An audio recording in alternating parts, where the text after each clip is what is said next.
Hello and welcome to the Global Sisterhood Network on the road in Kristiansand, Norway. And we're here with Boost Power Radio interviewing amazing women from around the world so you can hear their stories, you can understand their dreams, and you can see how they can help you. Today we have another guest. Please introduce yourself to your global sisters. Yeah, my name is Benedicte Severinsen and I'm here from the Sophia program. And you're thinking, what's a nice girl like you doing in a program like that? So tell everybody a little bit about your story as a medical doctor and a person who's a difference maker. Thank you.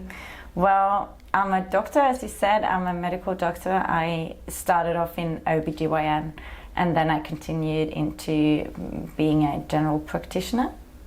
And I've had 2 children while I was in med school, and well, my husband was living in Norway and I was living in Denmark with the children. So when they were born, we did something together, just to be together. So we traveled with my daughter. We traveled to the Dominican Republic to be there for 4 months because we have a good maternity leave in Scandinavia. So we went there, the 4 of us, and we stayed in the Dominican Republic in a fantastic place called Cabarete, which is a surf village with people all around the globe coming to surf, and it was all good. We met some Dominicans, really fantastic people that we stayed with at the hostel, and at the end of the stay they invited us home. And it's just like any other cliche of people traveling the world, that you're at these amazing beaches and then just right off the street it's where the locals live, and it's very rural. And they invited us to their homes and we were walking around, and there was one girl that really made a big impression on me. She was 19 and she was pregnant. She had a big belly. She was about to she was nearly there, and I asked her if she was excited to become a mom, and she said, well, I know what that is, because I had my first child when I was 12 and this is my 3rd. And I was shocked. I was really shocked. And we kept on coming back to the Dominican again for the surf and for the sun and for the beaches, but our connection to the community grew stronger and stronger, and I found out that this is a very, very common problem in the Dominican Republic. Like nearly 40% of the girls are married. It's not allowed to be married before you're 18, but they are. They have this kind of legal commitment to someone, and they have children. So as I saw this, and as we were coming down year after year, I started off my tiny little help organization that now helps. Like we have over 200 girls in the program, and we also do different like medical stuff, and we build houses and we give out school books, and it's all grown now and it's quite big now. So wow. Well, I know everyone's listening and saying, what? You started this tiny little program and now it's 200 girls, and oh, we just give out books and build a few houses. So tell us why it's named Sophia. Well, it's named the Sophia program because this family that we met back then, 10 years ago, they just had their own daughter like 3 years ago, and nearly 3 years ago, and they named her Sophia.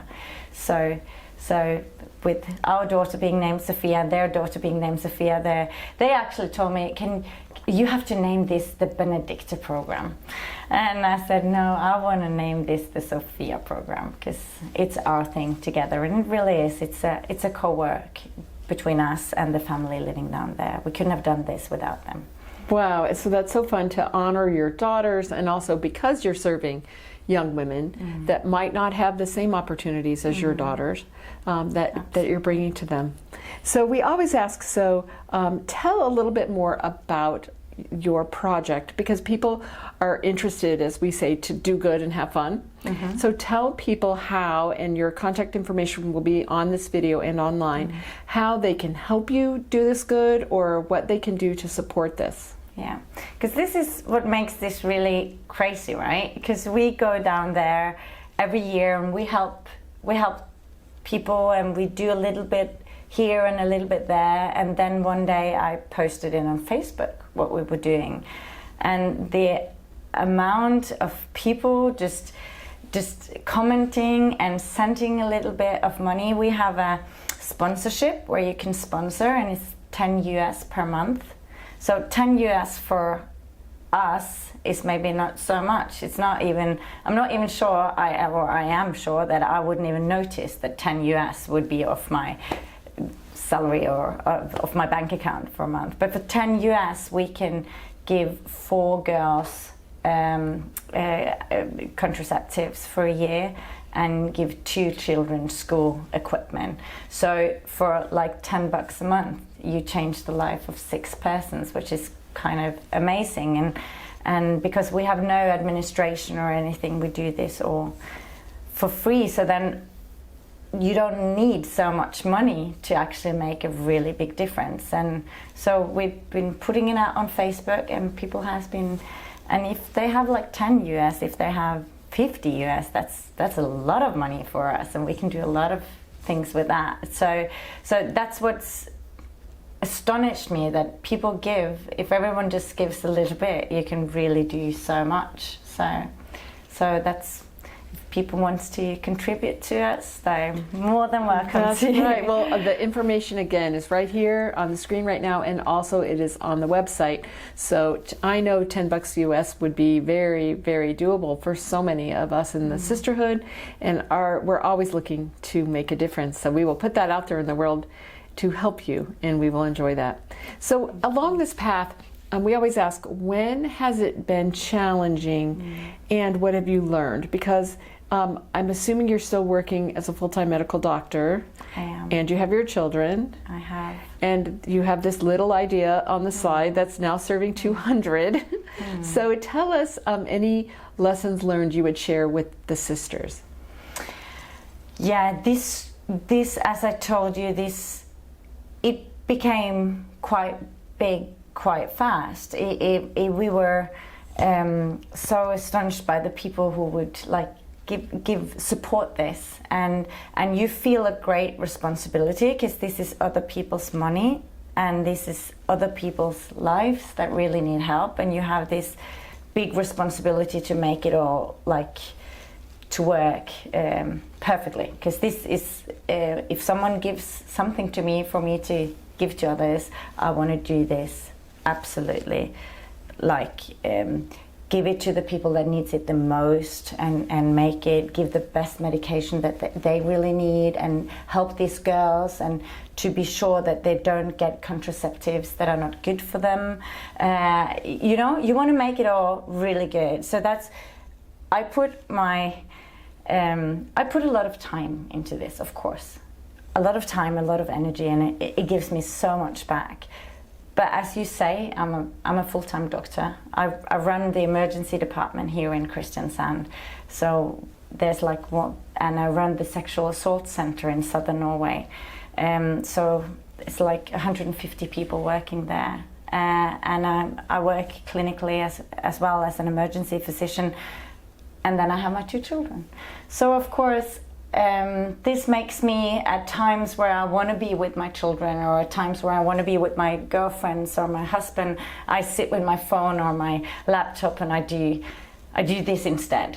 And that's a sacrifice, of course. And if you want to do things like this, which gives so much back, but of course it's still a sacrifice. And I'm not always sure, when I see my children growing up so fast, it makes me feel sometimes that maybe you're not doing the right thing. Maybe you should focus more on what's happening at home. And I try to balance everything, and I think we all know as women how hard that can be at times. Yes, it's so interesting interviewing women all over the globe, and we all say the same thing. Yeah. We're trying to be the perfect mom, the perfect spouse, the perfect life partner, the perfect daughter, and also clean the home, be sure the dishes are clean, get the laundry done. Something's got to stop. And then we take on not a traditional only path.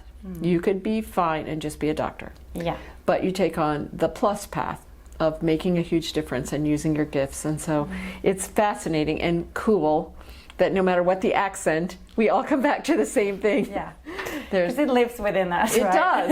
And every woman I've met never can do anything halfway or poorly. We all want to do our best.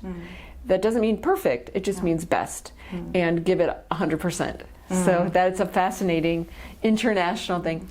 We also ask you to say, what would be your global statement to women? So just think someone's listening to this and they're just like, wow, this is so fascinating. If you just could say one thing to kind of speak into them, to encourage them, what would you say? We have come such a far way in the countries where we live, in Norway and in the US. The women have come so much forward. Like I hire 36 medical doctors every year, and for me it's a challenge to not just only hire women, because they are so early on, they're so good in med school, they do this volunteer work, they are really good in interviews, they do so well in Norway, right? So it's like we have to, like in med school, they're like 80% women now. So we have to kind of get the men along. It's like, come here, man, we need to bring you along, right?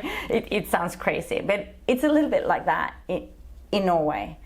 And then I go out to the Dominican Republic and I see what happens with women there. And then I move back again to Norway, the sexual assault center, and I see what happens to women here. And now with everything going on in the US with the anti-abortion and everything, it's terrible. So in a way I was so happy because the women had gotten so far along.